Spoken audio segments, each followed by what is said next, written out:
आदाब अस्सलाम प्यारे बच्चों, फिर से मुलाकात हुई एक नई सी वीडियो के अंदर जिसमें हम बात करने वाले हैं मिरर फार्मूला के बारे में। तो इसमें हम बात करेंगे डेरिवेशन ऑफ मिरर फार्मूला। तो इससे पहले वीडियोस के अंदर हमने बात बहुत सारे क्वेश्चंस के रिलेटेड की थी जो इस साल एग्ज़ाम में पूछे जाने वाले हैं। उसमें अगर क्वेश्चन हो reflection of light, sign conventions के बारे में हमने पढ़ा था, लेंस के बारे में पढ़ा था, मिरर्स के बारे में हमने पढ़ा था, कनकेव कन्वेक्स मिरर के बारे में हमने पढ़ा था, कुछ रियल इमेज और वर्चुअल इमेज के बारे में हमने पढ़ा था इससे पहले वीडियोस के अंदर। अगर किसी ने भी वो वीडियोस नहीं देखी हैं तो आप विज़िट कर सकते हैं उन वीडियो को देखने के लिए। तो मैं गुजारिश करता हूं कि आप वीडियो के अंत तक बने रहिए। मिरर फार्मूला की डेरिवेशन जो है बहुत सारे बच्चों को इस चीज़ में बहुत सारा कन्फ्यूजन रहता है, तो मैं उम्मीद करता हूँ कि इसके बाद जो है आपको कन्फ्यूजन दूर हो जाएगा और बहुत सरल तरीके से मैं यहाँ पर समझाने की कोशिश करूँगा। तो हम पढ़ेंगे डेरिवेशन ऑफ मिरर फार्मूला पढ़ने वाले हैं हम आज, ठीक है। तो ये है डेरिवेशन ऑफ मिरर फार्मूला। तो इसमें हमने एक मिरर लिया है और ये है कनकेव मिरर। तो इसमें एक ऑब्जेक्ट हमने रखा है यहाँ पे, ठीक है। तो यहाँ से यहाँ तक का डिस्टेंस जो है ये है ऑब्जेक्ट डिस्टेंस, जिस तरीके से आप देख सकते हो ये है। और यहाँ पे इसकी इमेज बनी है, इसको कहते हैं इमेज डिस्टेंस। और बीचों बीच से जो लाइन गुजर रही है इसको प्रिंसिपल एक्सिस बोलते हैं। ये मैंने पहले वीडियोज़ के अंदर ये तमाम चीज़ें मैंने बताई। अगर किसी ने ये पढ़ा नहीं है तो जाके वीडियोज़ में विजिट करके देख सकता है। देखो यहाँ पे एक rays parallel beam of light जो है खींचे इस तरीके से, जो यहाँ जो है फोकस से गुजरते हुए जो है यहाँ पे स्ट्राइक होती है, यहाँ पे मीट होती हैं। जिस तरीके से यहाँ पे इमेज जो है इमेज बन रही है, जो इन्वर्टेड इमेज बन रही है, ये चीज़ आपने थोड़ा सा यहाँ पे ध्यान रखना है, ठीक है। तो यहाँ पे हमने कुछ ट्राइंगल्स के बारे में हमने बात यहाँ पे करनी है। जिस तरीके से यहाँ पे ए बी और सी ट्राइंगल है, ए बी और सी, इस तरीके से ये ट्राइंगल है ए बी और सी ये। और हमने ट्राइंगल लेनी है ए डैश बी डैश सी वाली ट्राइंगल। देखो ये आपस में सिमिलर ट्राइंगल्स हैं। सिमिलर किस तरीके से हैं ये देखो कि ये एंगल और ये एंगल जो है अल्टरनेट जो है अपोजिट एंगल है। और एंगल ये है, ये वाला एंगल और ये वाला एंगल जो है ये भी आपस में 90 डिग्री बनाता है और ये भी एंगल क्या है, बराबर है। और अगर हम ट्राइंगल लेते हैं तो ये आपस में जब बराबर होती हैं तो इनकी साइडें भी बराबर होंगी। इसका मतलब ये वाली साइड इस वाली साइड के बराबर होगी, ये वाली साइड जो है इस वाली साइड के बराबर होगी। जिस तरीके से हम अगर लिखेंगे यहाँ पे ट्राइंगल अगर हम लेंगे ए बी सी और ट्राइंगल लेंगे ए डैश बी डैश सी, तो इसमें क्या चीज़ें होंगी, इसमें ए बी जो है वो ए डैश बी डैश के बराबर होगा और बी सी जो है वो यहाँ पे बी डैश सी के बराबर होगा, बी डैश सी के बराबर होगा। तो इस तरीके से यहाँ पे देखना है आपने, ठीक है। और अगर उसके बाद हमने ट्राइंगल लेनी है, बाद में ट्राइंगल लेनी है, यहाँ पे थोड़ा सा मैं इसको इरेज करूँगा ताकि आप आसानी के साथ ये समझ सकें। यहाँ पे ये वाली triangle A dash B dash F वाली ट्राइंगल, ये वाली ट्राइंगल और एफ पी और ये एम वाली ट्राइंगल ये हमने लेनी है, ठीक है। ये वाली ट्राइंगल यानी ये वाली दो। इसमें भी अगर देखेंगे आप ये अपोजिट एंगल्स आते हैं और ये भी 90 डिग्री का है, ये भी 90 डिग्री का जावे हमारा आता है। इस तरीके से इनकी साइडें भी आपस में, इन साइडें का रेशो भी आपस में क्या होगा, बराबर होगा, साइड का रेशो। और यहाँ पे अगर हमने साइड्स लेनी है तो एक तो लेंगे ये वाली साइड, मतलब A dash B dash upon P और एम इज इक्वल टू, और इसके साथ ये वाली साइड होगी, ये वाली और ये वाली, मतलब एफ और बी डैश अपान पी और एफ ये वाली साइड लेनी है। तो अलग स्लाइड के अंदर हम इसके बारे में डिटेल पढ़ेंगे। इसमें हम समझने की यहाँ पे कोशिश करेंगे। सबसे पहले हमने ट्राइंगल कौन सी ली थी, ट्राइंगल ए बी सी और ए डैश बी डैश सी वाली ट्राइंगल, जिसमें हमने क्या लिया था, ए बी जो है वो ए डैश बी डैश के बराबर है। ए बी इनका रेशो ए बी और अपन ए डैश बी डैश का रेशो जो है वो किसके बराबर है, वो है ए सी अपॉन बी डैश सी के बराबर। ये थोड़ा सा आपने यहाँ पे याद रखना है। फिर अगर हम ट्रायंगल की बात करेंगे ए डैश बी डैश एफ और एफ पी और एम ट्रायंगल के बारे में ये अगर बात करेंगे तो यहाँ पे वही चीज़ होगी, A dash B dash upon P M और बी डैश एफ जो है वो किसके बराबर होता है, पी एफ के बराबर। तो ये चीज़ यहाँ पे याद रखनी है आपने। थोड़ा सा यहाँ देखिए आप, हम थोड़ा पीछे जाएंगे, पी एम थोड़ा यहाँ पे देख लीजिए, पी एम हमने कहाँ पे लिखा है, पी एम यहाँ पे हमने लिखा है।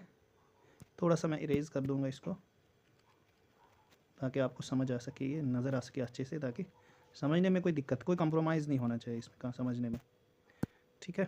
तो यहाँ पे देख सकते हैं आप, जो ये है ना, ये PM जो ये है AB के बराबर है, ठीक है, क्योंकि ये जो पैरेलल बीम ऑफ लाइट है आपस में पैरेलल हैं, उसके बाद ये भी आपस में पैरेलल है और इक्वल भी हैं, तो ये AB के बराबर है। तो इसको हम वहाँ पे लिख सकते हैं,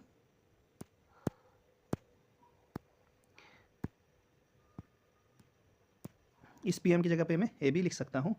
तो अगर ये जो है आगे लिखना होगा A dash B dash upon AB is equal to B dash F upon PF, ठीक है।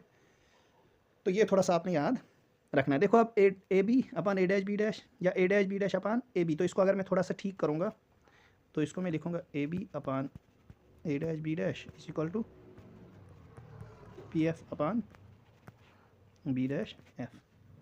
तो देखिए अगर A dash B dash upon इसके बराबर है, यानी कि ये दोनों आपस में क्या है, बराबर है, A B upon A dash B dash A dash B dash. तो अगर ये आपस में बराबर है तो ये दोनों भी आपस में क्या होंगे, बराबर होंगे।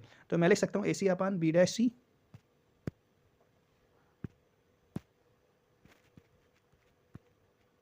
AC upon B dash C is equal to किसके बराबर है, ये PF upon B dash F। PF upon B dash F, यही चीज़ थी, PF upon B dash F। तो ये ठीक था, ठीक है। अब यहाँ पे AC का थोड़ा पता कर, ठीक, यहाँ पे BC upon B dash C, ये तो ठीक था, BC upon B dash C, ठीक है। तो यहाँ पे देखो A डैश B डैश और PM, ये तो ठीक है, ये BF ठीक था, ये भी, और P यहाँ पे PM है, ठीक है, क्योंकि वहाँ पे M था ना, तो PM आएगा उधर, ठीक है। यहाँ पे PM, क्योंकि यहाँ पे M है ना, तो PM आएगा, क्योंकि F ये वाला A डैश B डैश ये किसी बराबर PM के बराबर है, ठीक है। तो ये PM आएगा और BF और PF आएगा, बिल्कुल ठीक है। BF dash PF B dash और PF इसके बराबर आएगा ये। थोड़ा सा मैं देख लेता हूँ यहाँ पे A dash B dash PM तो ठीक यहाँ पे किया है, हाँ, या BPF B और PF आएगा इधर, ये ठीक है, ठीक है। आप देखो यहाँ पे ये PM जो है ये किसके बराबर है, ये PM मैंने बोला था ये AB के बराबर है, तो वहाँ पे हम लिखेंगे PM की जगह पे AB, ठीक है। तो इसको मैंने किया था जिस तरीके से ये दिया था, इसको मैंने ये AB कर दिया, तो AB को मैंने उलट किया था, ठीक है। इसको ये आता PF और B डैश F, ये भी यहाँ पे ठीक है, B डैश F ये भी यहाँ पे ठीक है, उसके बाद AB B डैश, ठीक है। यहाँ पे गलती हमने की थी, यहाँ BC अपान, बस यही एक गड़बड़ी है। तो BC अपान B डैश F आना था, BC अपान ये यहाँ पे गलत हुआ था, BC देखो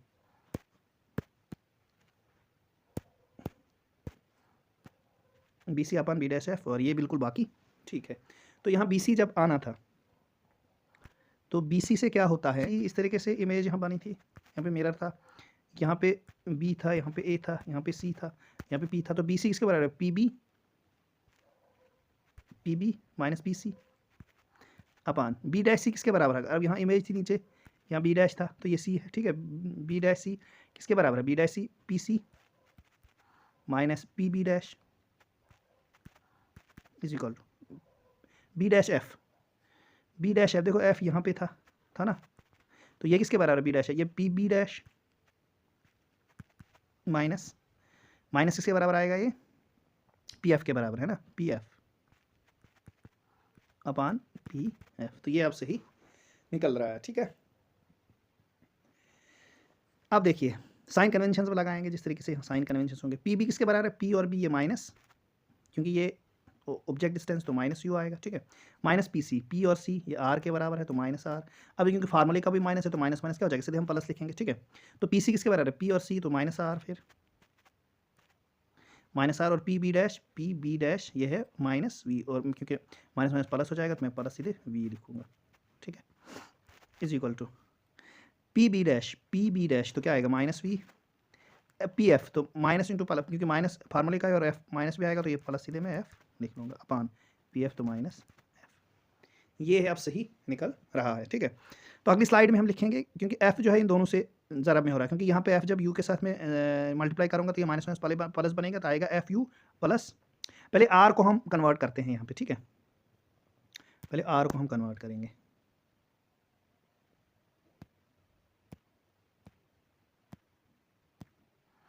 ये मैं मिटा दूंगा, ठीक है, इरेज कर दूंगा। यहाँ पे माइनस यू, क्योंकि आर जो है यू 2f के बराबर आएगा, तो plus 2f upon minus R plus V, ऐसे ही था, प्लस वी, हाँ, तो minus V plus F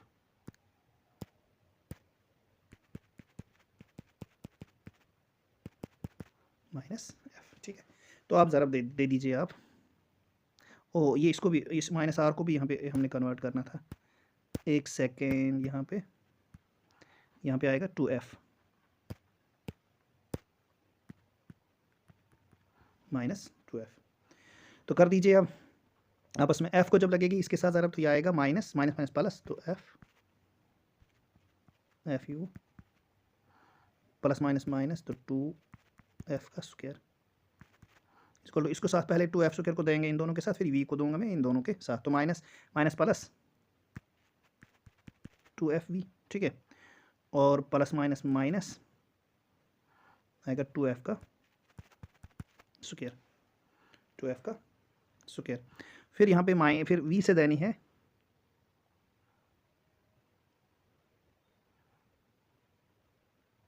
u है, ये u, तो u से देनी है, ये आएगा प्लस माइनस माइनस uv और प्लस uf, ठीक है, इतना हो गया। अब देखो एफ यू है यहाँ पे 2f का स्क्वायर और 2f का स्क्वायर, ये तो कैंसिल आउट हो जाएगा, क्योंकि यहाँ माइनस इस साइड होकर प्लस आ जाएगा, ये कैंसिल हो जाएगा। 2fv और यहाँ पे है fv, जब इधर हो जाएगा माइनस होगा, तो ये क्या बनेगा, ये बनेगा fv, मतलब fv minus uv plus uf is equal to 0, और ये माइनस uv में उस साइड लूँगा, तो fv plus uf is equal to uv, ठीक है। तो यहाँ मैं f अगर कॉमन लूँगा, मैं कॉमन अगर लेता हूँ मैं यहाँ पे f, तो ये बनेगा f v plus u is equal to uv, ठीक है। तो अगर इसको मैं आगे लिखूँगा, क्योंकि मैंने f कॉमन लिया था, v plus u is equal to, यहाँ पे क्या था, v plus u uv, u और v प्लस u, अगर ये u को मैं इस साइड लूँगा, तो ये बनेगा 1/f, सिंपल। f को मैंने इस साइड लिया, इसको मैंने इस साइड लाया, तो बिल्कुल सिंपल बनाइए। अगर यहाँ पे, क्योंकि ये दोनों बटा में है, तो मैं इसको लिख सकता हूँ v/uv plus u/uv is equal to 1/f।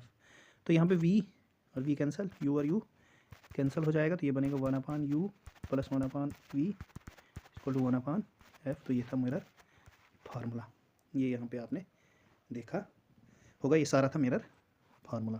ये थोड़ा सा बीच में हमें गलत हो गया था, तो कहीं कन्फ्यूजन हो जाती है लिखने में भी, क्योंकि यहाँ स्लाइड ऊपर नीचे हो जाती है, क्योंकि छोटी स्लाइड है, तो थोड़ा बहुत दिक्कत हो जाती है। तो ये आप समझ आ गई होगी। तो ये हमारे पास निकला 1/u plus 1/v equal to 1/f के बराबर। तो ठीक है, ये था मेरा फार्मूला आज का। बहुत तवील और लंबी वीडियो बन गई है ये, तो ठीक है, थैंक यू, खुदा हाफिज़।